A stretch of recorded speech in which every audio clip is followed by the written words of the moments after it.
kejaksaan ceritanya katanya mau disita tapi akhirnya nggak jadi nih cincin kawin Sandra Dewi.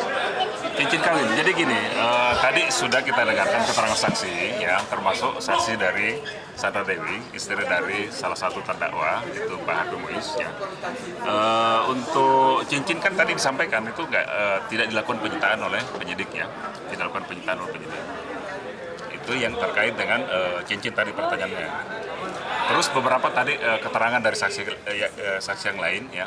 Yang pertama dari Helena tadi sudah disampaikan, ini kemudian menjelaskan mengenai transaksi, ya. Ya sebetulnya ini udah masuk ke fase TPPU, ya, pembuktian TPPU, ya, yang kemudian ada aliran dana melalui PT Quantum yang kemudian bersumber dari beberapa perusahaan smelter yang kita ketahui kemudian smelter yang disebutkan itu kan bekerja sama dengan PT Timah. Nah, kemudian yang kedua tadi ada keterangan saksi secara khusus, ya, secara khusus ada keterangan dari saksi yang terkait dengan pembuktian TPPU. Siapa Harvey Muiz, ya, termasuk Bu Sandra Dewi, ya. Ada beberapa aliran dana yang sebetulnya juga kaitannya dengan Pak Harvey Muiz yang 13 miliar, ya, dari rekening Harvey Muiz ke Sandra Dewi yang kemudian penggunaannya nanti ke pembayaran yang pelunasan townhouse, ya, tadi dijelaskan. Kemudian ada 5 miliar untuk pembayaran 2 coupling regency dan ada setoran ke rekening Bu Sandra Dewi 3 miliar 150. Nah, itu yang kemudian keterangan-keterangan yang nanti akan kita kombinasikan dengan keterangan saksi yang lain.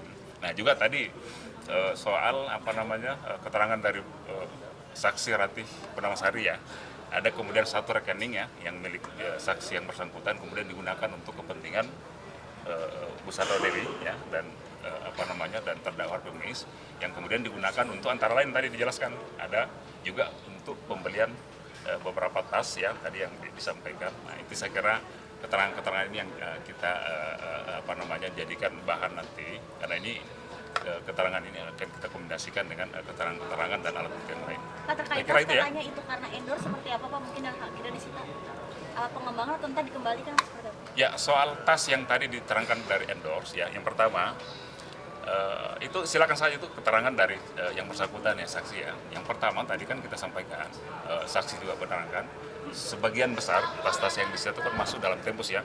Ada tadi 2018, ya, 2017, 18, 19, 20 itu masuk dalam tempus, ya, masuk dalam tempus dakwaan tindak pidana korupsi dan TPPO.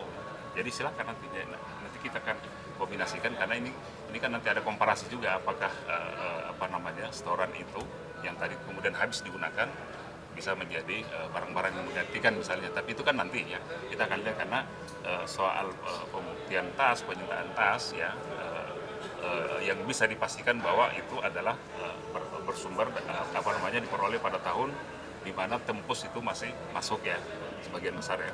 Saya kira itu. Pak, pembelaan dari Sandra Dewi tadi kan bilang katanya Bangka Belitung itu kan dulu pas perusahaannya masih running lebih banyak padat karyanya gitu. Setelah ada kasus ini tiba-tiba Bangka Belitung sendiri katanya kehilangan banyak pekerjaan. Itu reaksi Bapak sendiri bagaimana? Dan Sandra Dewi juga bilang kan bahwa suaminya ini generous, baik hati dan suka ngasih-ngasih gitu. Reaksi Bapak sendiri melihat pembelaan tersebut seperti apa, Pak? Oke, itu silakan saja sekali lagi kami sampaikan keterangan-keterangan yang tentu yang relevan bagi pembuktian kami akan kami akan pertimbangkan. Nah, yang terkait dengan pendapat-pendapat, ya kita akan lihat apakah kemudian apa yang disampaikan itu konteksnya adalah keterangan saksi, kapasitas sebagai saksi atau masuk dalam kategori pendapat yang saya kira mungkin nggak masuk, ya, nggak relevan, ya, keterangan itu kemudian bisa kita pertimbangkan misalnya. Kalau tidak relevan menurut Bapak itu pembelaan seperti apa? Itu gini, jadi kita menghadirkan yang bersangkutan sebagai saksi, ya, saksi yang kemudian apa yang diketahui, apa yang dia lihat, ya, dialami sendiri terkait dengan relevansi penanganan perkara ini. Soal kemudian pendapat ini, kalau kami kan melihatnya pendapat, ya, ini pendapat silakan saja, itu sah-sah saja, tapi nanti akan kita lihat, ya, apa relevansinya, kemudian bagaimana alat bukti yang lain yang kemudian berbicara nanti di persidangan. Oke. Makasih banyak, ya, saya kira sekian. Makasih, ya. Terima kasih, Pak.